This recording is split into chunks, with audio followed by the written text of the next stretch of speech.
பூஜை செய்யப்பட்ட பொருள் சம்பந்தமாக நாம் சொன்ன கருத்துக்கு மறுப்பாக டிஎன்டிஜேயில் இருந்து ஒரு வீடியோவை போட்டிருந்த காரணத்தினால் அதற்கான பதிலையும் உடனேயே கொடுத்து விட வேண்டும் என்பதற்காக அந்த பதிலை இப்போ தனியாக தயார் செய்து அந்த நேரலை வீடியோவுக்கு முன்னால் இணைத்திருக்கிறோம். இதில் என்னென்று கேட்டால், பூஜை செய்யப்பட்ட பொருளை சம்பந்தமாக, அதாவது உயிருள்ள பொருள்களை அல்லாஹ் அல்லாத பேரில் அறுத்தா தான் அது ஹராமு. உயிரற்ற வைகளுக்கு அல்லாஹ்வுடைய பெயரை சொன்னாலும் சரி, சொல்லாட்டாலும் சரி, பூஜை செஞ்சாலும் சரி, படைய செஞ்சாலும் சரி, அது ஹராம் இல்லை, அதற்கு எந்த ஒரு ஆதாரமும் கிடையாது என்று நாம் 6 மாதங்களுக்கு முன்னால், ரமலான் மாதத்தில் 6 மாதங்களுக்கு முன்னால் நம்ம வாதங்களை எடுத்து வைத்தோம். அதில் மொத்தம் அந்த வாதங்களுடைய நேரத்தை எடுத்துக்கொண்டீர்கள்னு சொன்னால் 3.5 மணி நேரம் அதில் அந்த வாதங்கள், அதுக்கு பதில்கள், அது கூடுதல் விளக்கங்கள் என்று அவ்வளவு நேரம் விரிவாக விளக்கியிருக்கிறோம்.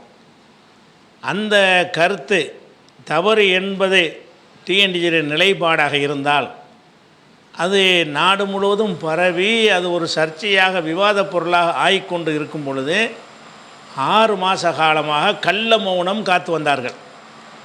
அவங்கள்ட்ட நியாயம் இருந்தால் என்ன செய்யணும், கொந்தளிச்சு போய் ஒரு ஷிர்கான விஷயத்தை ஆதரிக்கிறார்கள் என்று பதறி போய் உடனடியாக அந்த மறுப்பை அவங்க போட்டிருப்பாங்க.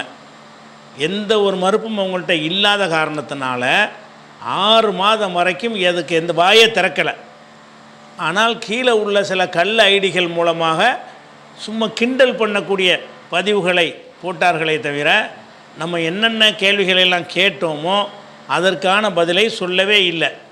இப்போ இது குறித்து மக்கள்கிட்ட பலவிதமான கேள்விகள் வந்த பிறகு நம்ம ஹக்கை நம்ம சொல்லி ஏற்றுக்கிற கூடாதுல்ல. அது ஒரு முக்கியமான டிஎன்டிஜே முக்கியமான கொள்கை என்னன்னு கேட்டால், பிஜே சொல்கிறதுக்கு மாற்றமாக சொல்லணும் அப்படிங்கிற ஒரு நிலைப்பாட்டில் அவங்க வார்த்தெடுக்கப்பட்டு இருக்கிற காரணத்தினால இதை எப்படியாவது மறுக்கணுமே என்பதற்காகத்தான் இப்போ கிட்டத்தில் 2 நாளைக்கு முன்னாடி என்ன செய்கிறாங்க, இது நம்ம செஞ்சது தவறு, பூஜை செய்யப்பட்டதும் ஹராமு தான் அப்படிங்கிற ஒரு வாதத்தை வைத்திருக்கிறார்கள். இந்த வாதத்துக்கு நியாயமாக பார்த்தால் நம்ம பதிலே சொல்ல தேவையில்லை. ஏன்னு கேட்டால், இந்த வாதத்தில் என்ன அவர் வைக்கிறார், அந்த வாதத்துக்கு நம்ம ஏற்கனவே சொன்ன அந்த பதில் வீடியோ இருக்குல்ல, விளக்க வீடியோக்கள், ரமலானில் ஆற்றிய உரையில் இஸ்லாத்தின் பார்வையில் உணவு உடை உறைவிடம் என்கிற தலைப்பில் ஆற்றின உரை இருக்குதுல்ல, அதில் உள்ள அந்த 3.5 மணி நேரத்திலேயே இப்போ அவர் எடுத்து வைக்கிற வாதத்துக்கும் பதில் இருக்கிறது. ஏன்னா அப்போவே சொல்லியிருந்தால் மக்களை பிடிச்சி தான் பதில் சொல்லியிருக்காங்களான்ருவாங்க. 6 மாதம் மறக்க விட்டு என்ன சொன்னாங்க என்பதே தெரியாமல் போயிடுவாங்க நினைத்து கொண்டு, அந்த ஏற்கனவே நம்ம எதுக்கெல்லாம் பதில் சொல்லியிருக்கிறோமோ அதையே ஒரு புது வாதமாக என்ன செய்கிறாங்க, எடுத்து சபீர் அலி என்பவரை வைத்து பதில் சொல்லியிருக்கிறார்கள். ஒரு ஆச்சரியமாக இருக்குது. இவ்வளவு ஒரு அறிவீனமான ஒரு கூட்டமாக ஆகிவிட்டார்கள். சிந்திக்கிற திறனே இல்லையா, நம்ம ஒரு கேட்குறோமே, இதுக்கு பதில் சொல்லியிருக்கிறாங்களே, அந்த பதிலுக்கெல்லாம் நம்ம பதில் சொல்லணும். அதை விட்டுட்டு மறுபடியும் அழுப்புறமே, இது புதுசும் கிடையாது. இதே மாதிரி தான் குர்பானி 4 நாட்கள் என்பதிலையும் அதே அரைச்சமாவே திருப்பி அரைச்சார்கள். நம்ம வாதத்துக்கு பதில் இதுவரைக்கும் அவங்க சொல்லப்படலை.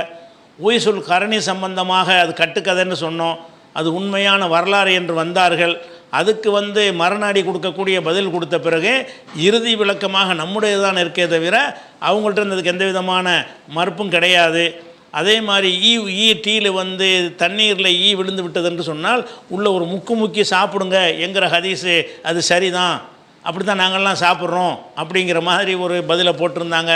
அதுக்கு நம்ம தெளிவான மறுப்புகளையும் ஆதாரங்களையும் அது எந்த வகையிலும் ஏற்றுக்கொள்ளத்தக்க ஹதீஸ் கிடையாது, நபி சொல்லியிருக்க முடியாது என்பதை நம்ம நிரூபித்த பிறகு அதோட வாயை மூடிக்கொண்டார்கள். அதே மாதிரி நூஹ் நபி சம்பந்தமான ஒரு விஷயத்தை சொல்லும்போது அதையும் மறுக்கணும் என்று சொல்லி அவங்க எந்த கொள்கை ஏற்றிருக்கிறாங்களோ அந்த நிலைப்பாட்டுக்கு மாற்றமான ஹதீஸ்ன்னு வந்தால் அதை மறுக்கணும்ல.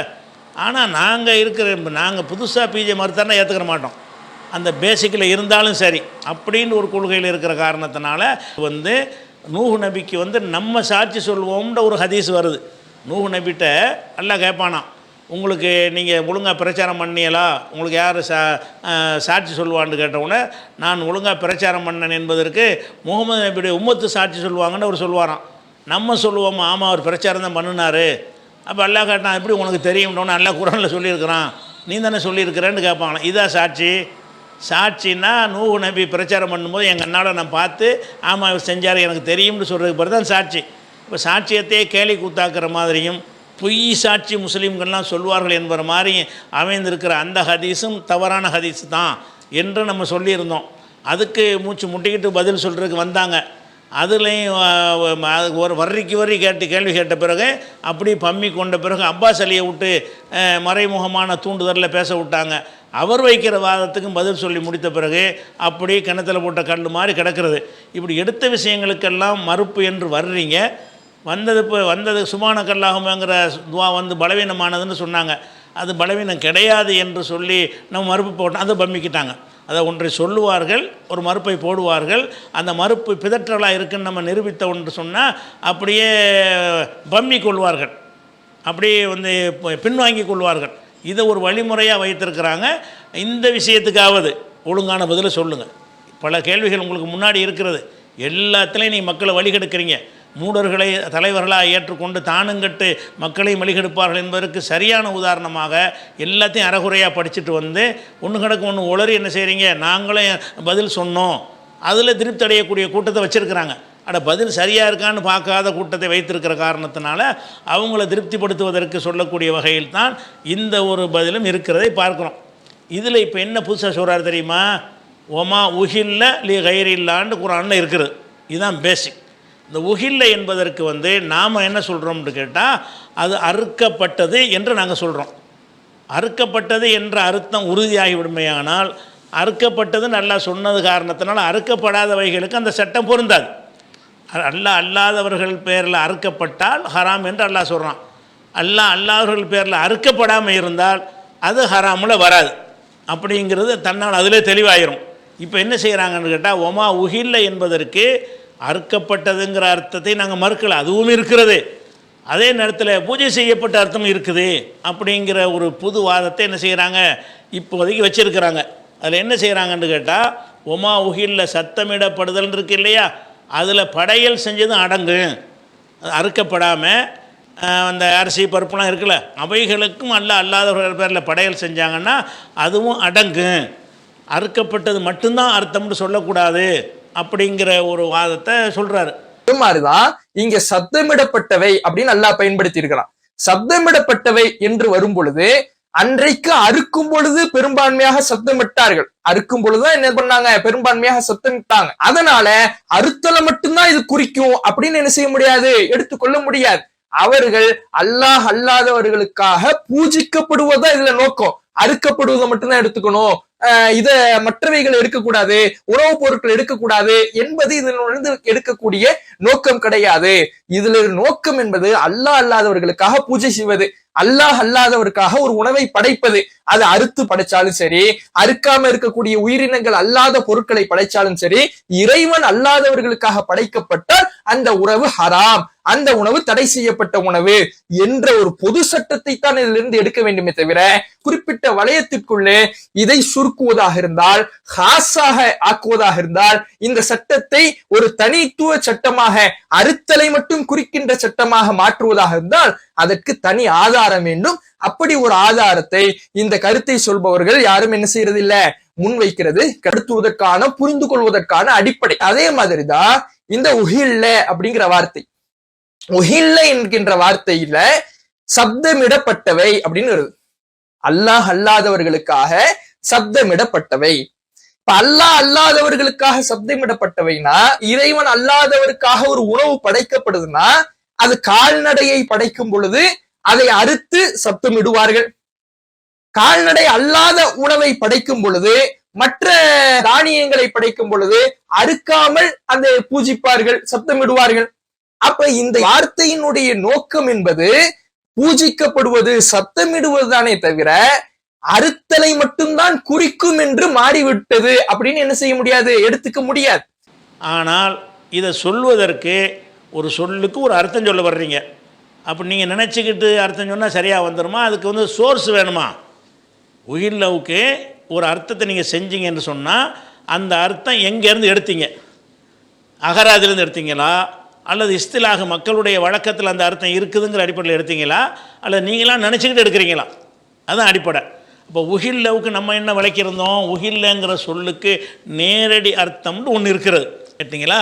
அந்த வாதத்தின்படி நம்ம என்ன சொல்கிறோம்னு கேட்டால், உஹில்லங்கிறதுக்கு அறுக்கிற அர்த்தமும் கிடையாது, பூஜிக்கிற அர்த்தமும் கிடையாது. நேரடியான அர்த்தம் வந்து சத்தம் போடுறது. உஹில்ல லிகைரில்லா, அல்லாஹ் அல்லாதவர்களுக்காக சத்தம் போடுதல் என்ற அர்த்தம் தான் அந்த சொல்லுக்கு இருக்கிறது. இந்த சொல்லுடைய அகராதியில் அந்த அர்த்தம் இருந்தாலும் மக்களுடைய வழக்கத்தில் அந்த அகராதி அர்த்தத்தை மாற்றி அது வந்து அல்லாஹ் பேரை சத்தமிடுதல் என்று அந்த அந்த சொல்லப்படும் என்று சொன்னால் அது வந்து உயிருள்ளவைகளை அறுக்கிறதைத்தான் குறிக்கும் அப்படின்னு சொல்லி மக்கள் மாற்றிட்டாங்க. அகராதி அர்த்தம் ஒன்று இருந்தாலும் சில இடங்களில் இன்ன அர்த்தம் தான் கொடுக்கணும்னு மாற்றிடுவாங்க. அகராதி அர்த்தம் சில நேரத்தில் பயன்படுத்துவாங்க. ஆனால் எந்த இடத்துல அகராதி அர்த்தம் பொருந்தாது என்று வருகிறதோ அந்த இடத்தில் என்ன செய்வாங்கன்னு கேட்டால் மாற்று அர்த்தம் கொடுத்துருவாங்க. அந்த அடிப்படையில் நாம் அதை எடுத்து வைத்த வாதம் என்னன்னு கேட்டால், ஒமா உஹில்ல அப்படிங்கிற சொல்லுக்கு வந்து அரபு மொழியை அறிந்த பண்டிதர்கள் அவங்க தான் அதுக்கு சொல்ல முடியும். குர்ஆன்லேருந்து ஆதாரம் காட்டுங்கன்னு கேட்குறாரு. அதனாலதான் இந்த வார்த்தையை பயன்படுத்தும் பொழுது இரண்டு மாதிரியுமே மொழிபெயர்ப்பாங்க. அறுக்கப்படுதல் அப்படிங்கிறது மொழிபெயர்ப்பாங்க, சப்தமிடப்படுதல் அப்படின்னு மொழிபெயர்ப்பாங்க. ஏன்னா இந்த வார்த்தையினுடைய அர்த்தம் என்று பரந்துபட்ட சட்டத்தை வழங்கக்கூடிய அர்த்தம். அதை குறிப்பாக்கி ஒரு குறிப்பிட்ட வளையத்திற்குள்ளே சுருக்குவதாக இருந்தால் அதற்கு தனி ஒரு குர்ஆன் வசனத்தை ஆதாரமாக காட்டணும், அல்லது தனி ஒரு ஹதீஸ் ஆதாரமாக காட்டணும். இது ஹாசு, இது அறுத்தலை மட்டும்தான் குறிக்கும் அப்படின்னு காட்டணும். அப்படி எந்த ஒரு ஆதாரமே காட்டப்படுறது கிடையாது. அறுக்கிறது அர்த்தங்கிறதுக்கு நீங்கள் வந்து எந்த அர்த்தத்துக்கும் குர்ஆன்லேருந்து ஆதாரம் காட்ட இயலாது. குர்ஆனுக்கு அர்த்தம் செய்வதற்கு மொழியிலிருந்து தான் காட்டணும். குர்ஆன் ஒவ்வொரு சொல்லுக்கு அர்த்தம் செஞ்சுக்கிட்டு இருக்குமா? அதனால் வந்து இந்த ஒமா உஹில்லன்னு அல்லாஹ் சொல்கிறான். எந்த காலத்து மக்களுக்கு சொல்கிறானோ அந்த காலத்து மக்கள் அதனை எப்படி புரிந்து வைத்திருந்தார்கள், ஒமா உஹில்ல என்கிற சொல்லை எதற்கு பயன்படுத்தி வந்தார்கள், அதை பார்த்து என்ன செய்கிறாங்கன்னா அறிஞர் பெருமக்கள் எல்லாருமே ஒமா உஹில்ல என்று சொன்னால் சத்தமிடுதல் என்று தான் அர்த்தம். ஆனாலும் இதை வந்து பிராணிகளை அல்லாஹ்வின் பேரில் அறுக்கிறதுக்குத்தான் இதை பயன்படுத்தினார்கள். குர்ஆன் இறங்குற காலத்தில் அரபுகள் அதைத்தான் பயன்படுத்தினார்கள். வேறு அர்த்தத்தை அவங்க நாடவே இல்லை. பிராணிகளை அறுக்கும்போது அல்லாஹ்வுடைய பேரை சொல்லாமல் வேறு பேரை சொல்லி அறுக்கிறது இருக்குல்ல, அதுக்கு பேர் தான் அந்த அர்த்தமே தவிர சத்தமிடுறதுங்கிற அவசியம் கிடையாது. நீ சத்தம் விட்டாலும் சரி சத்தம் விடாட்டாலும் சரி நீ வந்து அல்லாத பேரில் அறுத்துட்டீன்னு சொன்னால் ஒமா உஹில்லவுல அடங்கிவிடும் அப்படின்னு சொல்லி அன்றைய மக்கள் கருதினார்கள். அன்றைய மக்கள் கருதினார்கள் என்பதற்கு வந்து அனைத்து தப்சீர்கள்லையும் குர்ஆன் தப்சீரெல்லாம் ஆதாரமாக ஏற்றுக்கிறான்னு கேட்டக்கூடாது. தப்சீர் மொழிக்கு ஏற்றுக்கிறலாம். மொழி அரபு மொழிக்கு அர்த்தம் செய்யும்போது அரபு மொழி பண்டிதர்கள் சொன்னால் தானே கேட்கணும். அவங்க சொன்ன கருத்துக்கள் சிந்தனைகளை நம்ம ஏற்றுக்கிற தேவையில்லை, பரிசீலிக்கணும். ஆனால் ஒரு மொழிக்கு இந்த சொல்லுக்கு இதான் அர்த்தம்னு சொல்வார்களே, ஆனால் அதை நான் வந்து அஜமியாக இருக்கிற நானாக முடிவு பண்ண முடியும்? அரபு மொழியை தாய்மொழியாக கொண்டவர்கள் தான் என்ன எழுதி வச்சுருக்காங்கன்னு பார்க்கணும். அந்த மொழிக்கு அதான் அர்த்தம்னா அதை நம்ம ஏற்றுக்கிறணும். இப்போ ஏராளமான 50க்கு மேற்பட்ட நூல்களை மேற்கோள் காட்டி நான் என்ன செஞ்சேன், இந்த அறிஞர் ஒமா உஹில்லவுக்கு ஒமா துபிஹ அறுக்கப்பட்டது என்று சொல்கிறார், இந்த அறிஞர் ஒமா துபிஹ அறுக்கப்பட்டது என்கிறார். அப்படி எல்லாம் இன்னும் சொல்லப்போனால் அஜ்மல் முஃபஸ்ஸிரூன விரிவுரையாளர்களாம் ஏகமானதாக சொல்கிறார்கள். என்ன சொல்கிறாங்க, ஒமா உஹில்லனா ஒமா துபிஹ அறுக்கப்பட்டதுன்ட்டாங்க. ஒரு சொல்லுக்கு என்ன அர்த்தங்கிறத அந்த மொழி வல்லுநர்களும் அந்த மொழியை தெரிந்தவர்களும் அந்த மொழியில் பரிச்சயம் உள்ளவர்களும் அன்றைய மக்களுடைய வழக்கத்தை அறிந்து வைத்திருப்பவர்களும் என்ன சொல்கிறாங்கன்னு கேட்டால் ஒமா உஹில்லன்னா ஒமா துபிஹ தான் இப்படின்னு சொல்லிட்டாங்கன்னு ஆதாரம் காட்டுறேன்ல. நீங்கள் வந்து சாதாரண பூஜையையும் குறிக்கும் என்று சொல்வீர்களே, ஆனால் அப்படி சொன்ன அறிஞர் யார், அப்படி சொன்ன அகராதி நூல் எது, அதை காட்டணும்ல. நீங்களாக தானே சொல்கிறீங்க, சுயமாக சொல்கிறீங்க. அதான் உங்களுக்கு பிடிக்கலைங்கிறதுனால இவ்வளோ காலமாக நீங்கள் சொல்லிட்டு வந்த காரணத்தினால நம்ம சொன்னதை ஏற்றுக்கிற கூடாது என்ற காரணத்துக்காக வேண்டி தான் அது பூஜிக்கப்பட்டதையும் எடுத்துக்கிறோம்னு எதை வச்சு சொன்னீங்க. நாங்கள் அறுக்கப்பட்டதுன்னு எதை வச்சு சொல்கிறோம், அந்த மாதிரி அரபுகள்கிட்ட அதை பழக்கம். இப்னு அப்பாஸ் சொன்னார், சஹாபி சொன்னாங்க, இப்படி ஏராளமான மேற்கோள்களை எடுத்து காட்டி ஒவ்வொரு எந்தெந்த ஆண்டில் எழுதப்பட்ட எந்தெந்த தப்சீரில் அது இருக்குதுங்கிறதெல்லாம் குறிப்பிட்டு சொல்லி நம்ம என்ன செஞ்சுருக்கிறோம், அந்த உமா உஹில் என்றாலே அறுக்கப்பட்டதை மட்டும்தான் அது குறிக்கும். இன்னும் சொல்லப்போனால் இவர்கள் வெளியிட்ட தர்ஜிமாவை தவிர மற்ற எல்லா குர்ஆனுடைய தமிழாக்கத்திலையும் அறுக்கப்பட்டவை தான் மொழிபெயர்த்திருக்கிறார்கள். அது கூடுதல் தகவல் தான், ஆதாரத்துக்கு சொல்லலை. அப்போ அந்த உஹில்லங்கிற வார்த்தைக்கு வந்து சத்தமிடுறதுங்கிறது கணக்கில் வரல, அதெல்லாம் மறந்துட்டு வேற ஒரு சொல்லுக்கு மாற்றிட்டாங்க என்பதை வந்து மாற்றப்பட்டுச்சுன்னா அதுதான் அதுக்கு அர்த்தமாக இருக்கும்னு நம்ம சொல்லியிருந்தோம். இவர் என்ன செய்கிறாருன்னு கேட்டால், ஒமா உஹில்லவுக்கு அறுக்கப்படுற அர்த்தமும் இருந்தாலும் இதுவும் இருக்குங்கிறார். அதான் இது இருக்கு, இது இருக்குங்கிறதுக்கு எங்கே ஆதாரம்? சத்தமிடப்பட்டதுன்னு தானே அதில் இருக்குது, பூஜிக்கப்பட்டதுன்னு இல்லையே. சத்தமிடப்பட்டதுங்கிற வார்த்தைக்கு அவர் என்ன செய்கிறாருன்னா பூஜிக்கப்பட்ட அர்த்தம் செய்கிறார் முதல்ல, மறுத்துவதற்கான புரிந்து கொள்வதற்கான அடிப்படை. அதே மாதிரிதான் இந்த உஹில்ல அப்படிங்கிற வார்த்தை. உஹில்ல என்கின்ற வார்த்தையில சப்தமிடப்பட்டவை அப்படின்னு வருது. அல்லாஹ் அல்லாதவர்களுக்காக சப்தமிடப்பட்டவை. இப்ப அல்லாஹ் அல்லாதவர்களுக்காக சப்தமிடப்பட்டவைனா, இறைவன் அல்லாதவருக்காக ஒரு உணவு படைக்கப்படுதுன்னா அது கால்நடையை படைக்கும் பொழுது அதை அறுத்து சப்தமிடுவார்கள். கால்நடை அல்லாத உணவை படைக்கும் பொழுது, மற்ற தானியங்களை படைக்கும் பொழுது அறுக்காமல் அதை பூஜிப்பார்கள், சப்தமிடுவார்கள். அப்ப இந்த வார்த்தையினுடைய நோக்கம் என்பது பூஜிக்கப்படுவது, சத்தமிடுவது தானே தவிர அறுத்தலை மட்டும்தான் குறிக்கும் என்று மாறிவிட்டது அப்படின்னு என்ன செய்ய முடியாது, எடுத்துக்க முடியாது. முதல்ல அகராதி அர்த்தத்தை செஞ்சு அதுல இருந்து பூஜிக்கப்பட்டதுன்னு எப்படி எடுத்தேன்னு சொல்லணும். நாங்கள் அகராதி அர்த்தத்தை சொல்லிட்டு தான் பூஜை, அதாவது அல்லாதவர்களுக்காக சத்தமிடப்பட்டவைன்ற நேரடி அர்த்தத்தை சொல்லிவிட்டு அந்த அர்த்தம் அறுக்கிறதுக்கு மட்டும் பயன்படுத்தக்கூடிய சொல்லாக அரபுகள் மாற்றி வைத்து விட்டார்கள். அவங்க மாற்றி வச்ச காரணத்தினால் அவங்க மொழியிலேயே இந்த குர்ஆனில் அல்லாஹ் சொல்லுகிறான் என்று அப்படி ஒரு காரணத்தை சொல்லி நாம் விளக்குறோம். இவங்க என்ன செய்கிறாங்க, உஹில்ல என்றால் பூஜிக்கப்பட்டதுன்னு அர்த்தம். பூஜிக்கப்பட்டதுன்னு அர்த்தம் வரும்.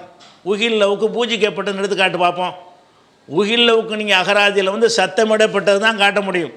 அந்த சத்தமிடப்பட்டதுன்னு காட்டிட்டு இப்போ என்ன செய்கிறோம், சத்தமிடப்பட்டதுங்கிறது அதனுடைய அசல் அர்த்தம். அந்த அர்த்தம் கொடுக்கறது இல்லையா, அதான் கேள்வி. இப்போ அந்த அர்த்தத்தை நீங்கள் கொடுப்பீங்க இல்லையானால் நீங்களே இப்போ என்ன சொல்லணும், ஓ சத்தமிடப்பட்டதுன்னு குர்ஆனில் இருக்குது, அப்போ சத்தமாக பிஸ்மி அவன் சொல்கிறான்ல அல்லாத பேர், அதுதாங்க கூடாது. சத்தம் இல்லாமல் சொன்னானுங்க வாய்க்குள்ள சுமாரா, அதெல்லாம் வந்து ஹராம் இல்லைன்னு சொல்லுவீங்களா? நீங்களே இந்த சத்தமிடப்பட்டதுங்க அர்த்தத்தை நீங்களும் கை கழுவிட்டீங்க.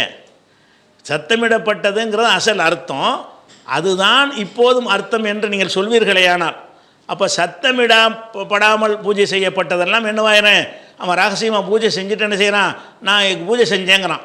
நீ சத்தம் போட்டு பண்ணியா, சத்தம் இல்லாமல் பண்ணியா? சத்தம் இல்லாமல் சத்தம் இல்லாமல் பண்ணால் கொண்டா திங்கிறேன் அப்படின்னு சொல்லுவீங்களா? அப்போ சத்தமிடுதப்பட்டதுங்கிற அந்த சொல்லுக்கு அர்த்தம் இருந்தாலும் வேறு அர்த்தத்துக்கு மாற்றும் போது அந்த அர்த்தத்தை கை கழுவிடணும். அந்த இடத்துல அந்த மாதிரி இடங்களில் பயன்பாட்டில், உதாரணமாக சிங்கம்னு ஒரு சொல் இருக்கிறது, அது ஒரு குறிப்பிட்ட வனவிலங்குக்கு சொல்லக்கூடியது, 4 கால் பிராணிக்கு சொல்லக்கூடியது. அந்த சிங்கத்தை வந்து ஒரு குறிப்பிட்ட சென்டென்ஸில் வரும் பொழுது அது வீரனை குறிக்க நம்ம மாற்றிடுவோம். எப்படி மாற்றிடுவோம், மேடையில் சிங்கம் கர்ஜித்தது அப்படின்னு நான் ஒருத்தர் சொல்கிறாரு. அப்போ மேடையிலேருந்து வரும்போது மேடையிலேருந்து சேர்ந்துருச்சின்னு சொன்னால் அது வந்து மிருகத்தை குறிக்காது, மிருகம் மேடையில் வந்து கர்ஜிக்க போகுது. அப்போ மேடையில் இத்தனாம் தேதி மண்ணடியில் நடந்த மேடையில் வந்து சிங்கம் கர்ஜித்தது அப்படின்னு சொல்லி நம்ம சொன்னோம்னு சொன்னால் ஒரு வீரனை சொல்கிறாங்க, சிங்கத்தை சொல்லவே இல்லை அப்படின்னு விளங்கிட்டீங்கல்ல. அப்படி விளங்கிட்டு அந்த இடத்துல மனுஷன் அப்படின்னு அர்த்தம் கொடுத்துட்டீங்கன்னா அந்த இடத்துல சிங்கங்கிறத கொடுக்கவே முடியாது. சிங்கம் ஒரு சொல்லுக்கு அந்த அர்த்தம் இருந்துக்கிட்டே தான் இருக்கும், அதை பேசுகிற இடங்கள்ல அந்த அர்த்தம் கொடுக்கணும். இந்த சொற்றொடரில் வருமா, எந்த சொற்றொடர், மேடையில் சிங்கம் கர்ஜித்தது அப்படின்னு சொல்கிற இடத்துல வந்து கண்டிப்பாக இது சிங்கத்தை, மேடைக்கு சிங்கம் வராது, மனிதரோட நடமாடாது, அது மேடையில் ஏறவும் செய்யாது. அது கர்ஜித்தது என்று சொல்லுவது அந்த வீரமாக பேசுகிறான்ல ஒரு மனுஷன், அவனை சிங்கமாக நம்ம பாவனை செய்து கொண்டு நம்ம என்ன செய்கிறோம், சிங்கம் கர்ஜித்தது என்று சொல்லுகிறோம் அப்படின்னு அர்த்தத்தை அந்த இடத்துல கொடுத்துட்டோம்னா அதுக்கு பிறகு அந்த சொல்லுக்கு அந்த சொற்றொடரில் வேறு அர்த்தம் கொடுக்க முடியாது. சிங்கத்துக்கு அந்த அர்த்தம் இருக்கத்தானே செய்து, செத்தா போயிடும், அந்த அர்த்தம் செத்து போகாது, அந்த இடத்துல செத்து போயிடும். அந்த மாதிரி பயன்படுத்துகிற எந்த இடத்துலையும் நீ கொடுக்கக்கூடாது. வேறு இடங்களில் சிங்கம் வந்து 4 கால் பிராணி, அது காட்டுக்கு ராஜான்னு இப்படி பேசிக்கிட்டு இருந்தீங்கன்னா அங்கனையெல்லாம் சிங்கங்கிற அர்த்தம் வரும். இந்த மாதிரி சென்டென்ஸில் வராது. முடிஞ்சு போச்சா? ஒன்று தான் வரும். அசல் அர்த்தம் மாற்று அர்த்தம்னு ரெண்டு உள்ள இடங்களாக இருந்தால் எந்த இடத்தில் அசல் அர்த்தம் கொடுக்க முடியவில்லை என்று நம்ம மாற்று அர்த்தத்துக்கு போகிறோமோ அந்த மாதிரி இடங்களில் அந்த மாற்று அர்த்தத்தை மட்டும்தான் செய்யணும். சிங்கம்ங்கிற அர்த்தத்தை செய்ய முடியாது. அதே மாதிரி தான் ஒமா உகில்ல சத்தமிடப்பட்டது அப்படிங்கிறதுக்கு அதை கொடுக்க முடியலை, அந்த அர்த்தம் இல்லைன்னு ஆக்கிட்டாங்க. அப்போ இது அறுக்கிறது தான் குறிக்குதுன்னு ஆக்கிட்டாங்க. அறுக்கிறது தான் குறிக்குதுன்னு எப்போ நீங்கள் மாற்றிட்டீங்களோ அந்த வினாடியே அந்த மாதிரி சென்டென்ஸில் அந்த சத்தமிடுற அர்த்தம் வராது. ஒமா உகில்லி கைரில்லான்னு ஹராமாக்குற தோரணையில் அல்லாஹ் சொல்வானேயானால் அல்லாஹர்களுக்காக அறுக்கப்பட்டது என்பது தான் அதனுடைய ஒரே அர்த்தமாக இருக்குமே தவிர, ஆனால் அந்த அகல்லவுக்கு சத்தமிடுற அர்த்தம் நீங்கள் அது இருந்துக்கிட்டு தான் இருக்கும். வேறு வேறு இடங்களில் வேறு வேறு குழந்தை சத்தமிட்டது இஸ்தகல்லன்னு சொல்லுவாங்க, அதில் சத்தமிடுறது தான் அர்த்தம். அகல்ல என்ற வார்த்தைக்கு சத்தமிடுதல் என்ற அர்த்தம் முழுசாக செத்து போவாது. குறிப்பிட்ட இடத்தில் அது மாற்றப்பட்டுருச்சுன்னு சொன்னால் அந்த குறிப்பிட்ட சென்டென்ஸில் பூராவுமே என்ன அர்த்தம் தான் செய்யணும், அதை அறுக்கிற அர்த்தம் மட்டும்தான் செய்யணும். இவர் என்ன செய்கிறாருன்னா அந்த அர்த்தமும் இருக்கும் இந்த அர்த்தமும் இருக்கும். அதனால் நாங்கள் என்ன இதை மறுக்கவா செய்கிறோம், அறுக்கப்பட்டதை மறுக்கவா செய்கிறோம், அதோடு இதை வச்சுக்கிறங்கிறார். ஒரு கெஞ்சுறார், அதையும் வச்சுக்கிறங்கன்னு. எப்படி வச்சுக்கிறது? இருந்தால் தானே வச்சுக்கிற முடியும். அப்போ பதில் இல்லை. அதாவது அறுக்கப்பட்டது ஹராம் என்பதற்கு ஆதாரம் இருக்கிறது. அறுப்பதில் அடங்காத பொருள்களுக்கு ஹராம் என்று குர்ஆன் சொல்லவே இல்லை. எதில் அறுத்தல் நிகழாதோ அந்த விஷயங்களில் எவன் என்ன சொன்னாலும் எவன் என்ன செஞ்சாலும் உன்னை இறைக்கிற முடியாது. கொண்டு போய் அல்லாஹ் ஹலாலாக்கின ஒன்றை இவனா பாட்டுக்கிட்டே ஓ முருகாண்டவனு ஹராம் ஆயிருமா? அல்லாஹ் ஹலாலாக்கின ஒரு உணவை எடுத்துக்கொண்டு என்ன செய்கிறான், ஓ முரீம்ராம்ங்கிறான், உடனே ஹராம் ஆயிருமா? அல்லாஹ் ஹலாலாக்கின ஒன்றை எதை சொல்லியும் ஹராமாக்க முடியாது. அல்லாஹ் தான் ஹராமாக்கணும். அல்ல எதை ஹராமாக்கிட்டான்? அவன் தான் எல்லாத்தையும் ஹலால் ஆக்கணும். ஆடு மாடையெல்லாம் அவன் தான் ஹராமாக்குறான். என் பேர் இல்லாமல் அரிசினா ஹராமோ, அவ்வளோதான். அப்போ அதை மட்டும் அறுக்கப்பட்டதுங்கிறத மட்டும் அது பர்டிகுலராக அல்ல சொல்கிறான். அறுக்கப்படாதவைகளுக்கு அது பொருந்தாது, அதனால தான் சொல்கிறான். அப்போ இது சம்பந்தமாக நம்ம ஏற்கனவே விளக்குனது பெரிய நீண்ட ஒரு வீடியோவிலையும் விளக்கியிருக்கிறோம். 50-60 மேற்கோள்களை காட்டி குறைந்த மேற்கோளை காட்டியும் விளக்கியிருக்கிறோம். அந்த குறைந்த மேற்கோள் காட்டினதை மட்டும் இப்போ இதில் உங்களுக்கு எடுத்து போடுறேன் பாருங்கள். நீண்ட மேற்கோள் காட்டுறோம்ல, எத்தனை தப்சீர்களில் இந்த மாவுகளில் இருக்குங்கிறது அதை இந்த லிங்க்கில் ஃபஸ்ட்டு லிங்கில் போட்டுருவோம். ஏன்னா இது ஒன்று டைம் அதுவே 30 நிமிஷம் வரும். இதையும் சேர்த்தா பெரிய வீடியோவை போயிடும். அதனால் நீண்ட விளக்கமாக உள்ள அந்த வீடியோவை முதல் கமாண்டில் லைவில் நீங்கள் பார்க்கும்போதே கமாண்டில் இருக்கும். இதை முடிச்சுட்டு சாவகாசமாக ஃப்ரீயாக பார்த்துக்கிறங்க. அப்போ உஹில்லவுடைய அர்த்தம் அறுக்கிறது தவிர வேறு கிடையாது அப்படிங்கிற அளவுக்கு எல்லா முஸ்லீம்களும் அஜ்மால் முஃபஸ்ஸிரூன் தஃப்சீர் விரிவுரையாளர்கள் ஏகமனதான முடிவுக்கு வந்து விட்டார்கள். ஒமா உஹில்லனா துபிஹ. அதே மாதிரி இப்னு கசீர் அந்த வார்த்தைக்கு அர்த்தம் செய்யும் பொழுது கதாலிக்க ஹர்ரம் அலைஹிம் மா உஹில்ல பிஹி கைரில்லா, இறைவன் அல்லாதவர்களுக்காக சத்தமிடப்பட்டவையும் அவங்களுக்கு ஹராம் என்று அல்லாஹ் இதுங்க சொல்கிறான். ஓஹுவ, இதுக்கு அர்த்தம் என்னன்னு கேட்டால் மா துபிஹ அலா கைரி இஸ்மிஹி தாலா, இறைவன் அல்லாத பெயரால் அறுக்கப்பட்டது. துபிஹன்னு வருது. இந்த உஹில்லன்னு வந்தாலும் என்ன செய்கிறது, இறைவன் அல்லாத பெயரால் அறுக்கப்பட்டதை தான் அது குறிக்கும். அதே மாதிரி அஹ்காமுல் குர்ஆனில் ஜஸ்ஸாஸுங்கிறவர் சொல்கிறாரு, ஒலா ஹிலாஃப பைனல் முஸ்லிமீன, இந்த மா உஹில்ல பிஹி என்பதற்கு முஸ்லீம்கள் மத்தியில் எந்த கருத்து வேறுபாடும் கிடையாது. என்ன கருத்து வேறுபாடுனா அன்னல் முராத பிஹி அத்தபிஹத்து, இதை கொண்டு கருத்து அறுக்கிறது தான், கத்தியால் அறுக்கிறதை தான் இது குறிக்கிறது. இறைவன் அல்லாதவர்களுக்காக அறுக்கப்பட்டவைன்னு அர்த்தம், அறுக்கிறத தான் குறிக்குமே தவிர இதில் வேறு அர்த்தம் கிடையாது என்று எல்லா உம்மத்தும் சேர்ந்து சொல்கிறாங்கங்கிற 4வது ஜும்ராவில் ஓதி கொடுப்பாங்க. ஜலாலைன்னு குர்ஆனுடைய தஃப்சீர்னால அதுதான் பள்ளிக்கூடத்தில் படித்து கொடுப்பாங்க. அதில் சொல்கிறார் ஒமா உஹில்ல பிஹி கைரில்லாஹின்னு அர்த்தம் என்னன்னுக்கிட்டால் ஐ துபிஹ அலஸ்மி கைரிஹி, மற்றவர் பெயரால் துபிஹ அறுக்கப்பட்டதுன்னு அர்த்தம் செய்கிறாங்க. ஜலாலை தஃப்சீர் கபீர், ராசியுடைய தஃப்சீர் கபீருங்கிற தஃப்சீர் இருக்குது. அப்போ அதில் என்ன செய்கிறாங்க, ஒமா உஹில்ல பிஹி கைரில்லாஹ் என்று சொன்னால் யானி மா துபிஹலில் அஸ்னாம், சிலைகளுக்காக அறுக்கப்பட்டவை தான் அதை குறிக்கும். எல்லாமே அறுக்கப்பட்டது தான் குறிக்கிறது. அதே மாதிரி குர்துபியில் அவர் என்ன சொல்கிறாருன்னு கேட்டால் கால இப்னு அப்பாஸ் வகைருஹு, இப்னு அப்பாஸும் மற்றவர்களும் சொல்கிறார்கள் அல் முராது மா துபிஹல் அறுக்கிறது, மா துபிஹலில் அன்சாபி உல் அவுசானி, அதாவது சிலைகளுக்காக வேண்டி எது அறுக்கப்படுகிறதோ அதுதான் இந்த வசனத்துக்கு அர்த்தம். ஒமா உஹில்ல பிஹில் கைரில்லா என்றால் அல்லாஹ் அல்லாதவர்களுக்காக வேண்டி அறுக்கப்பட்டது அப்படிங்கிற அர்த்தத்தை குர்துபிலையும் அவர் சொல்கிறார். அதே மாதிரி வந்து தஃப்சீர் பகவின்னு ஒரு தஃப்சீர் இருக்கிறது. அந்த அகல்ல என்றதுக்கு சத்தமிடுவது அர்த்தமாக இருந்தாலும் அந்த சொல்லை வந்து அறுக்குதலுக்கு பின்னாடி மாற்றி விட்டார்கள், பயன்படுத்த ஆரம்பித்து விட்டார்கள். அந்த எல்லா சத்தமிடுவதுக்கும் உகில்லன்னு சொல்ல மாட்டாங்க. அறுக்கும்போது சத்தமிடுவதை சொன்ன காரணத்தினால உகில்லன்னால அறுக்கிறன்னு அர்த்தம் மாறிவிட்டார்கள்னு சொல்லி ஹத்தா கீழலை குள்ளி தாபிகின் ஒவ்வொரு அறுப்பவனுக்கும் என்ன செய்யப்பட்டுச்சுன்னா வெள்ளம் எஜிகர் பி தஸ்மியத்தை சத்தம் போட்டு அவன் அறுக்கா விட்டாலும் சரி, அறுத்துட்டானால முகில் அகல்ல பயன்படுத்திடுவாங்க. சத்தமிடப்பட்டதுங்கிற அர்த்தம் கிடையாது, துபிக தான் அர்த்தம், அறுக்கப்பட்டது என்பது தான் அதுக்கு அர்த்தம். அப்போ அன்ற அரபு மொழியில் குர்ஆன் அருளப்படுகிறது. அன்றைய மக்கள் எந்த சொல்லை என்ன அர்த்தத்துக்கு பயன்படுத்தினார்களோ அந்த அர்த்தத்தில் தான் குர்ஆன்லையும் பயன்படுத்தப்பட்டிருக்கிறது. அப்படிங்கிறத வந்து சஹாபாக்கள், தாபியன்கள், அதுக்கு பின் வந்த முஃபஸ்ஸிரீன்கள், அறிஞர்கள், பெருமக்கள் எல்லாருமா வந்து என்ன செய்கிறாங்க, அறுக்கப்பட்ட அர்த்தத்துக்கு தான் இது வந்திருக்குது, இது குர்ஆன் இறங்கக்கூடிய நேரத்தில் அந்த சொல் அந்த அர்த்தத்திலாம் இருந்துச்சு அப்படின்னு சொல்லும் பொழுது இன்னொரு அர்த்தம் எப்படி வரும், பூஜிக்கப்பட்டது எப்படி வரும், பூஜிக்கப்பட்டது வருங்கிறதுக்கு நீங்கள் ஆதாரத்தை காட்டுங்க. சப்தமிடப்பட்டவைங்கிற ஆதாரத்தை காட்டக்கூடாது. சப்தமிடுறதுனா பூஜைன்னு அர்த்தம் கிடையாது. சப்தமிடப்பட்டவை என்ற சொல்லுக்கு வந்து உகில்ல என்ற சொல்லுக்கு பூஜை செய்தல் என்கிற அர்த்தம் இருக்குது, உயிரற்றவைகளை படையல் செய்த அர்த்தம் இருக்குங்கிறதுக்கு ஒரு ஆதாரத்தை காட்டுங்க பார்ப்போம். ஒரு ஆதாரம் இல்லாமல் இவரா இஷ்டத்துக்கு சொல்கிறாரு, அது ஒரு ஆதாரங்கிறார். அதை விட ஒரு வேடிக்கை என்னன்னு கேட்டால், இவர் சொல்கிறாரா, சொல்லிட்டு இவரை மறுத்துடுறார். எப்படி மறுத்துடுறாரு, உதாரணமாக தொழுகைங்கிறார், சலாத்துங்கிற வார்த்தை எடுக்கிறார். உதாரணம், சலாத்துங்கிற வார்த்தைக்கு வந்து அருள் துவாண்ட அர்த்தம் அப்படிங்கிறாரு. ஆனால் அல்லாஹ் வந்து வணக்க வழிபாடை கடமையாக்கும் பொழுது சலாத்துன்னு சொல்லுவானே, ஆனால் அது தொழுகையை குறிக்கும் அப்படின்றார். அதாவது தொழுகை நிலைநாட்டுங்கள்னா துவாண்டங்க அர்த்தம் செய்யக்கூடாது. அப்போ சலாத்துங்கிற அவரை ஒத்துக்கிறார். ரெண்டு அர்த்தம் இருக்குது, அசலில் வைக்கிற அர்த்தம் ஒன்று இருக்கிறது, அசல் இல்லாமல் பின்னாடி மாற்றின அர்த்தம் ஒன்று இருக்குது. அப்படிங்கிறதுக்கு அவர் வாயிலே உதாரணம் காட்டுறார். என்ன உதாரணம், சலாத்துங்கிற உதாரணம்.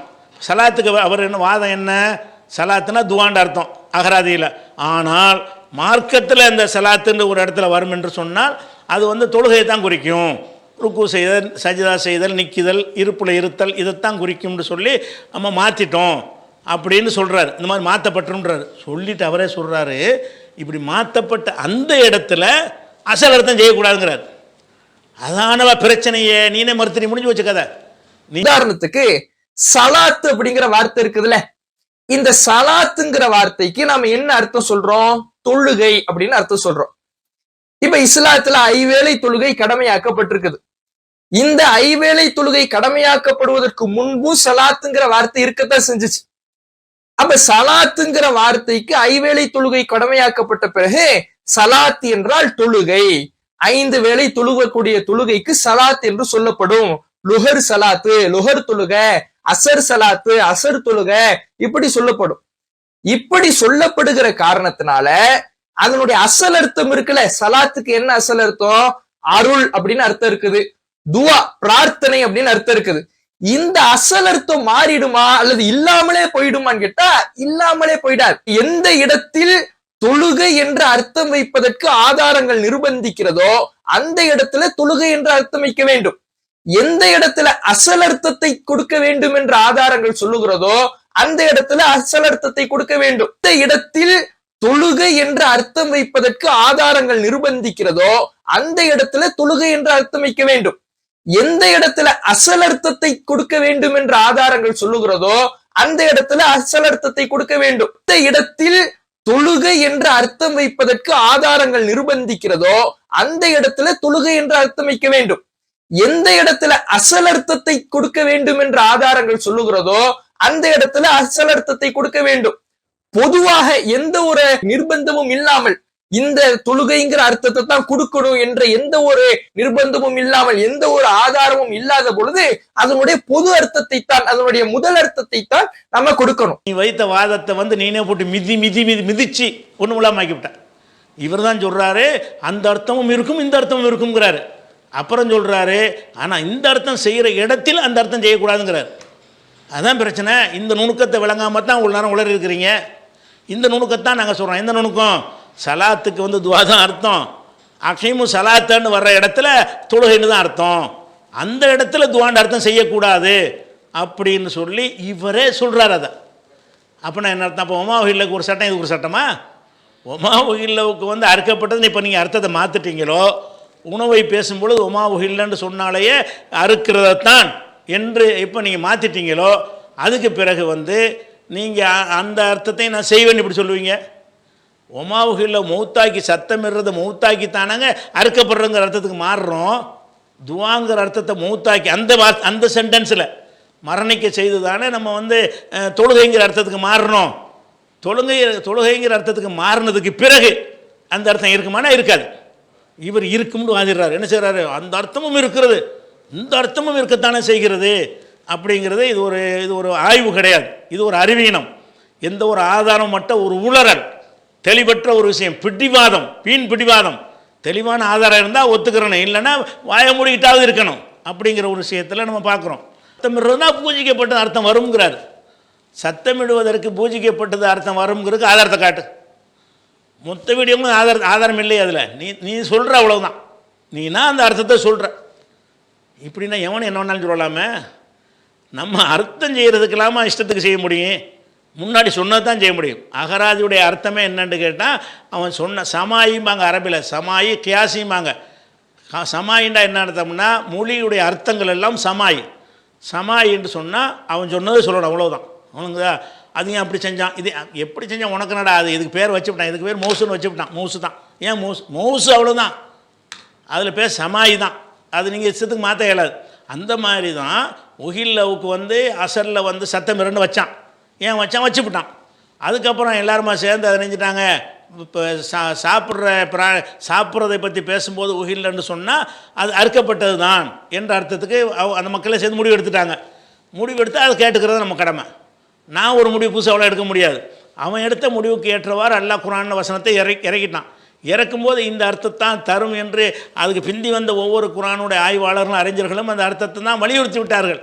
அதுக்கு பிறகு நீ வந்து அந்த அர்த்தமும் வரும், இந்த அர்த்தமும் வரும், அப்படி நான் கொடுப்பேன், இப்படி நான் கொடுப்பேன்னா நீங்கள் யார்? நீங்கள் யார்?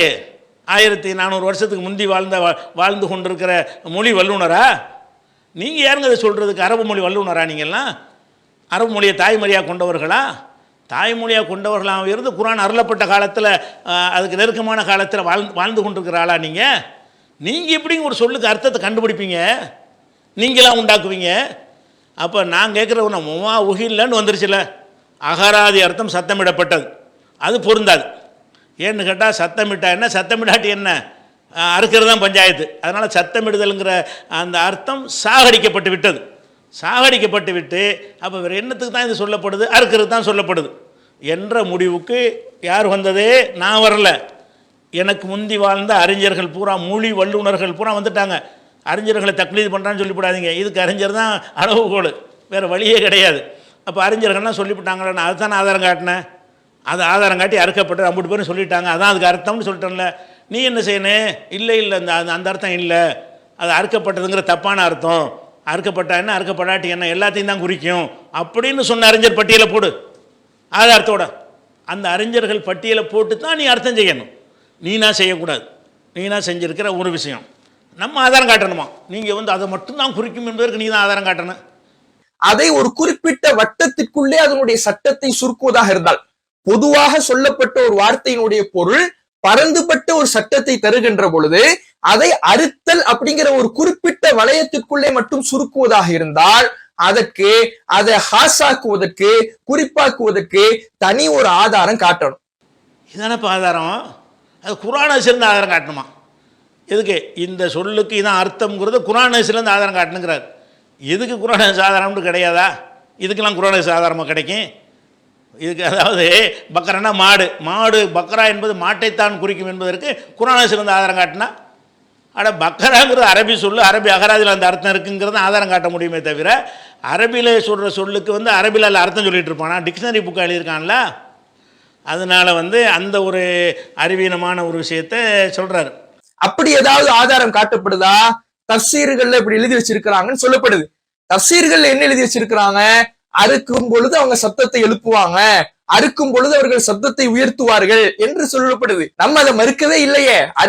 தஃசீர்களில் துபிகண்டு தான் கொடுத்துருக்கிறார்கள், அறுக்கப்பட்டது என்று தெல்ல தெளிவாக கொடுத்துருக்கிறார்கள் என்று வச்சுக்கணும். அடுத்து என்ன செய்கிறாருன்னு கேட்டால், இன்னொரு பயங்கரமான ஒரு லாஜிக் ஒன்று சொல்றார். ஒரு சட்டம் ஒரு பெரும்பான்மை செயலை முன்னிறுத்தி சொல்லப்படுது அப்படின்னா அந்த செயலுக்கான சட்டமாக அந்த பெரும்பான்மை சூழலை மையமாக வைத்து ஒரு சட்டம் சொல்லப்படுதுன்னா அந்த சூழலுக்கான சட்டம்னு மட்டும் அதை எடுத்துக்கொள்ள கூடாது. உதாரணத்துக்கு வலா தக்துலு அவுலாதக்கும் மின் ஹஷியத்தி இம்லாக், அதாவது பசியின் காரணமாக உங்கள் குழந்தைகளை கொலை செய்யாதீர்கள் அப்படின்னு வருது. பசியின் காரணமாக உங்கள் பிள்ளைகளை கொலை செய்யாதீர்கள். இப்ப எந்த இடத்துல சட்டம் எடுக்கிறதா இருந்தா என்ன சட்டம் எடுக்கணும்? குழந்தைய கொல்லக்கூடாதுன்னு தான் சட்டம் எடுக்கணும். பசியின் காரணமாகத்தான் கொல்லக்கூடாது, மத்த காரணமா இருந்தா கொன்று கொள்ளலாம். இப்படி யாராவது சட்டம் எடுக்கலாமா? இப்படி சட்டம் எடுக்க முடியாது, சட்டம் எடுக்க கூடாது. ஏன்? அன்னைக்கு ரசூலுல்லாஹ்வுடைய காலத்துல பசியை முன்னிறுத்தித்தான் குழந்தைகள் கொல்லப்பட்டார்கள், பஞ்சத்தை முன்னிறுத்தித்தான் குழந்தைகள் கொல்லப்பட்டார்கள். அந்த பெரும்பான்மை காரணம் அங்கே முன்வைக்கப்படுது. அதனால பசி காரணமா மட்டும்தான் கொல்லக்கூடாது, மத்த காரணத்துக்காக கொண்டு கொள்ளலாம் என்று சட்டம் எடுக்க முடியாது. குழந்தையை கொல்லக்கூடாது என்றுதான் என்ன செய்யணும்? சட்டம் எடுக்கணும். அதே மாதிரி குர்ஆன்ல அல்லாஹ் இன்னொரு இடத்துல 2வது அத்தியாயம் 283வது வசனத்துல கடனை பற்றி சொல்லும் பொழுது, கடனை என்ன செய்யணும்? நீங்க எழுதி வச்சீங்க. ஒயின் குன்தும் அலா சஃபரின் வலம் தஜிது காத்திபன், எழுதுவதற்கு எழுத்தரை நீங்கள் பெற்றுக்கொள்ளவில்லை என்றால், எப்போ? நீங்க பயணத்துல நீங்க இருந்து எழுதுவதற்கு எழுத்தரை நீங்கள் பெற்றுக்கொள்ளவில்லை என்றால் ஃபரிஹானுன் மக்பூலா, அப்போது அடைமானத்தை பெற்றுக்கொள்ளுங்கள் அப்படின்னு வருது. நீங்க பயணத்துல இருக்கிறீங்க, கடன் ஒருத்தருக்கு கொடுக்கணும், எழுதுவதற்கு எழுத்தர் இல்ல, இப்ப என்ன பண்ணுங்க? நீங்க அடைமானத்தை பெற்றுக்கொள்ளுங்கள்னு வருது. இப்ப இதை வச்சுட்டு பயணத்தில் எழுத்தர் கிடைக்காவிட்டால் தான் அடைமானத்தை பெற்றுக்கொள்ளணும். உள்ளூர்ல எழுத்தல் கிடைக்காவிட்டாலும் பிரச்சனை இல்ல, அடைமானமும் தேவையில்லை, ஒன்னும் தேவையில்லை, இப்படி சட்டம் எடுக்க முடியுமா?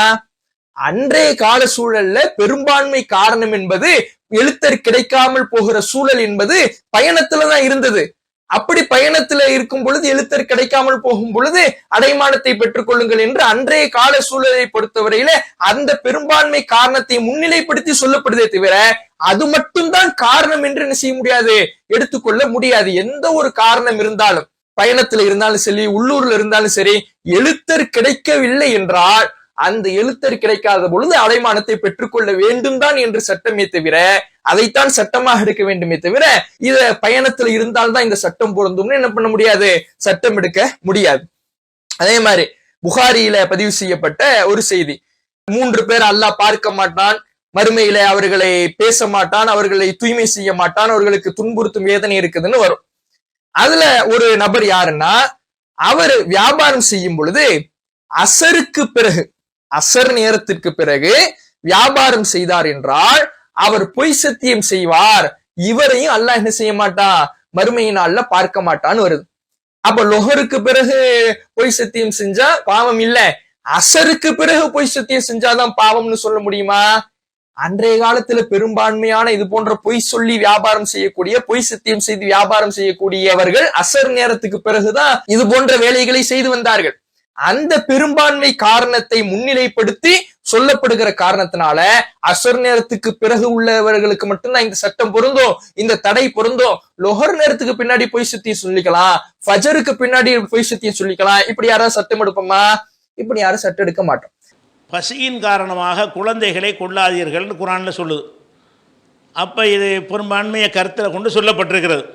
பசியின் காரணமாக கொள்ளாதீர்கள்னு சொன்னால் அப்போ பசி இல்லாட்டி கொள்ளலாமா? வேறு காரணத்துக்கு கொள்ளலாமா? எந்த காரணத்துக்கு தானே கொள்ளக்கூடாது.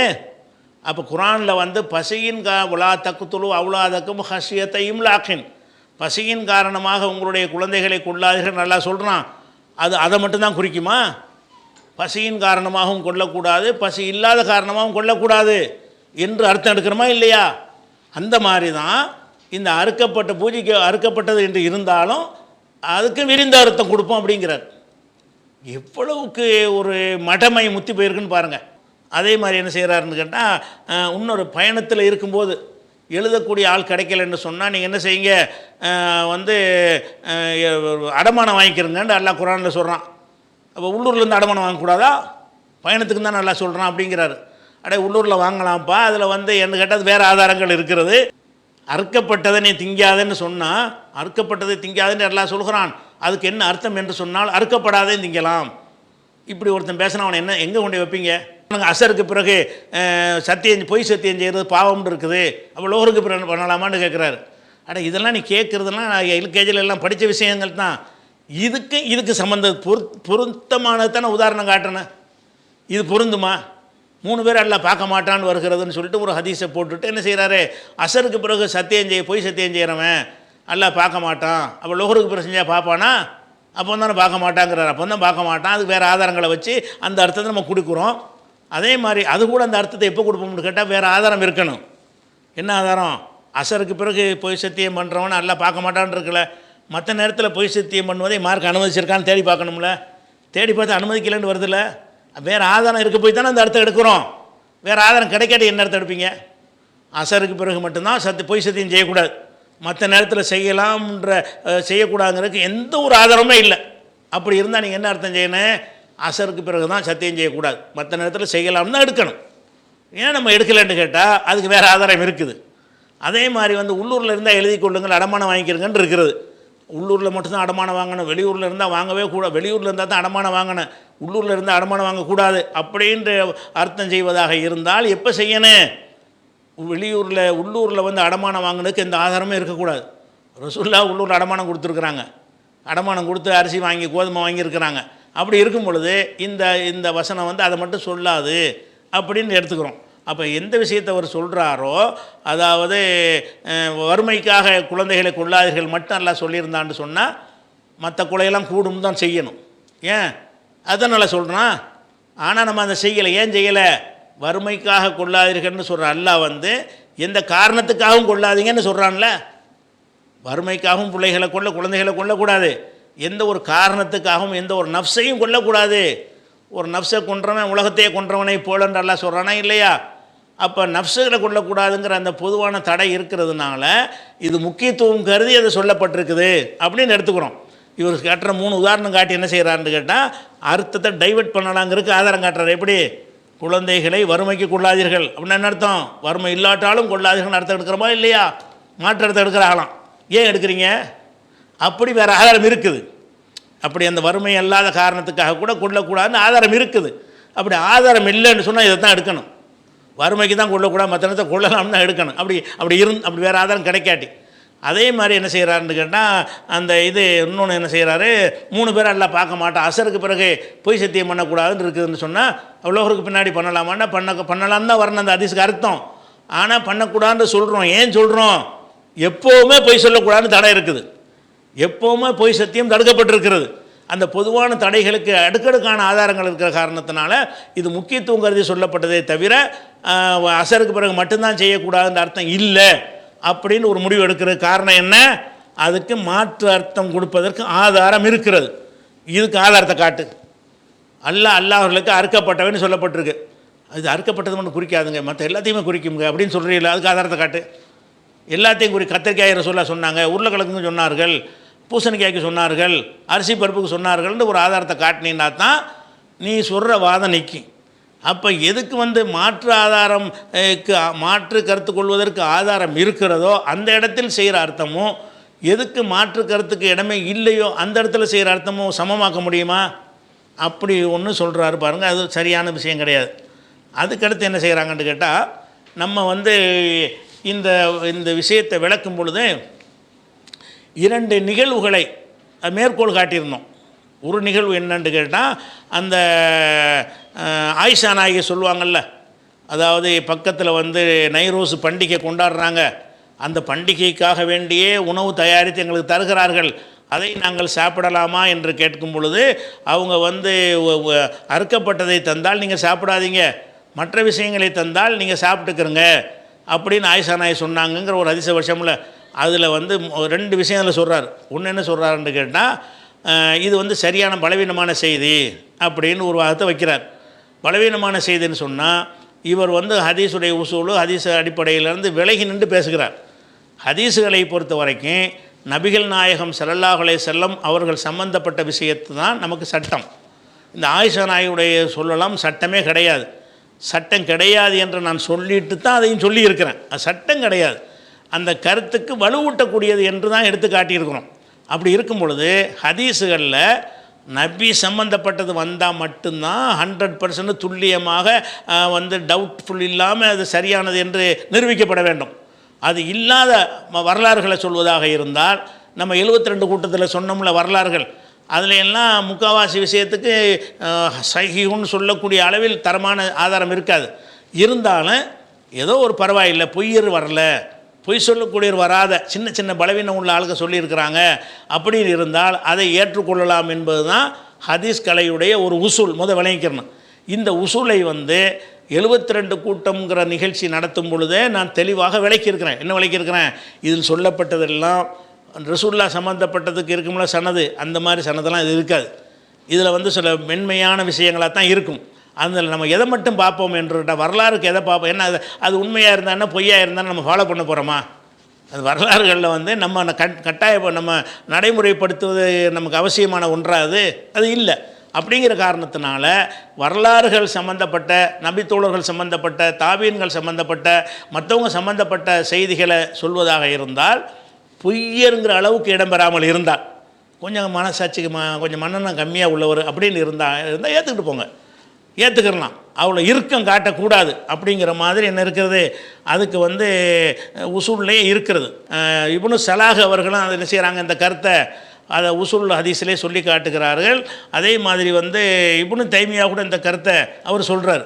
ஹதீஸ் கலை உசூல் அதுதான். நம்ம என்ன செய்கிறோம்னா, ஆயிஷா நாயுடையது பொய்யர்களால் அறிவிக்கப்படலை. அவர் காபூசுன்னு ஒருத்தர் வர்றார், அவர் யாருன்னு தெரியாதவர், அவர் அப்படிங்கிற மாதிரி உள்ள பலவீனம் இருக்குது, அதில் மாற்றுக்கிறது கிடையாது. அதுகளை நம்ம ஆதாரமாக சொல்லுவோன்னு சொல்லி இருக்கிறோம். ஏற்கனவே நீங்கள் நாங்கள் எல்லாம் ஒன்றா இருந்த காலத்திலே அந்த உசூலை நம்ம பேசியிருக்கிறோம். என்ன உசூல்? ஆயிஷா நாயுடையது ஆயிஷா நாய் சொன்னால் சட்டமாயிருமா? பலவீனம் இல்லாத ஒரு செய்தின்னு வந்தால் கூட அதை வச்சு நம்ம ஃபத்வா கொடுப்போமா? ஏற்கனவே இருக்கப்பட்ட ஒரு விஷயத்துக்கு ஒரு சப்போர்ட்டாக சொல்லும் பொழுது இட்டுக்கட்டப்பட்டுதல் பொய்யருங்கிற அளவில் இல்லாத செய்திகளாக இருந்தால் நம்ம எடுத்துக்கொள்ளலாம் என்பதை 72 கூட்டத்திலையும் சொல்லியிருக்கிறோம். 10 நபித்தோழர்கள் வரலாறு என்று பேசும் பொழுதும் சொல்லியிருக்கிறோம். அல்லாஹ்வுடைய ரசூலுடைய வரலாறை தவிர மற்ற இதுக்குமே 100% பியூர் பண்ணதாக இருக்கவே இருக்காது.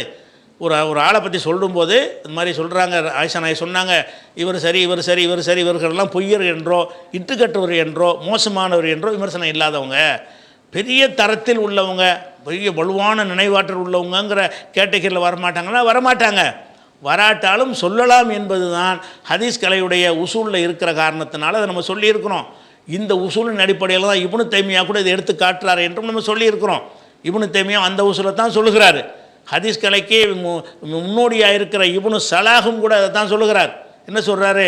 இந்த அஹ்காமு, அதாவது சட்டத்திட்டங்கள், கொள்கைகள் சம்பந்தமில்லாத விஷயங்கள், அதாவது நபி அல்லாத மற்றவங்களுடைய சொற்கள், அதுக்கு வந்து இஸ்னாதில் தசாகுலு கொஞ்சம் ஒரு கேர்லெஸ்ஸாக இருக்கலாம், அதில் அப்படியெல்லாம் ஃபில்டர் பண்ணி பார்க்க வேண்டிய அவசியம் இல்லை, அது கூடும் என்று தான் உலமாக்கள் சொல்லியிருக்கிறார்கள்ங்கிறது ஹதீஸ் கலையுடைய உசூல்லையே சொல்லித்தரப்பட்ட ஒரு பாடம். அவங்க சொன்னதுக்காக மட்டும் நம்ம ஏற்றுக்கிறல, கரெக்டாக இருக்கிறனால ஏற்றுக்கிறோம். அதை அமல் செய்ய போகிறோமா அப்படிங்கிறனால ஆயிஷா நாய் விஷயம் வந்து 100% கரெக்டுன்னு சொல்ல முடியுமானா முடியாது. அந்த காபூஸுங்கிறவர் யாருன்னு தெரியலைங்கிற விஷயத்தினால எல்லாம் வரலாறுகளை தள்ளக்கூடாது, நபி சம்பந்தப்பட்ட விஷயத்தான் தள்ளணும் அப்படிங்கிற, ஏன்னா எடுத்துக்கிற போகிறதில்ல நம்ம.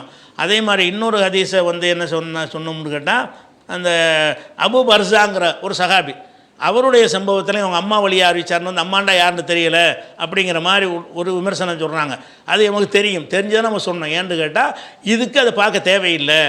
இந்த மாதிரி விஷயங்களுக்கு வந்து இது அபு பர்ஸாவுடைய ஒரு கருத்து, அவருடைய கருத்து பெரிய ஆத்தன்டிக்கான ஆட்களை கொண்டு அறிவித்தாலும் சட்டமாகாது, பலவீனமான ஆள் கொண்டு அறிவித்தாலும் சட்டமில்லைன்னு ஆயிடாது. அது ஒரு கருத்து, அவ்வளவுதான். அது சரியான கருத்துக்கு வலுவூட்டக்கூடிய வகையில் அது இருக்கும் என்று சொன்னால் அதை எடுத்து காட்டலாம். ஒரே ஷரத்து என்னன்னு கேட்டால், அதில் பொய்யர்கள் இட்டுக்கட்டுறவர்கள் வந்துடக்கூடாது. இதில் வந்து இந்த 2 செய்தியிலையும் எந்த பொய்யரும் கிடையாது, எந்த இட்டுக்கட்டுபவரும் கிடையாது. அப்படி இல்லாமல் இருக்குமையானால் நபி சம்பந்தப்படாத யாருடைய கூற்ற வேண்டுமானாலும் நம்ம எடுத்து மேற்கோளாக காட்டலாம். ஏன்னா அதுலேருந்து சட்டம் வராது, சட்டம் எடுக்க போகிறது இல்லைங்கிற விஷயத்தை விளங்கி இருந்தால் இதை கேட்டிருக்க மாட்டார். அது ஒரு கேள்வியாக கேட்குறாங்க.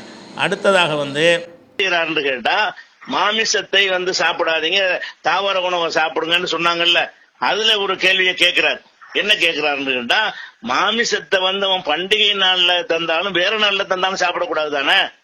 மஜூசி வந்து அல்லா பேர சொல்லி அறுக்க மாட்டான்ல, அது என்ன பண்டிகை அன்னைக்கு மட்டும் சாப்பிடாதீங்கன்ற மாதிரி அந்த கருத்தை திருப்புறாரு. நம்ம மாமிசத்தை சாப்பிடாதீங்கன்னு சொன்னாங்களே, அதுக்கு நம்ம அதை சொல்லவே இல்லை. தாவரங்களை சாப்பிடணும்னு சொன்னாங்களே, அதுக்கு தான் அந்த வாதத்தை வைக்கிறோம்.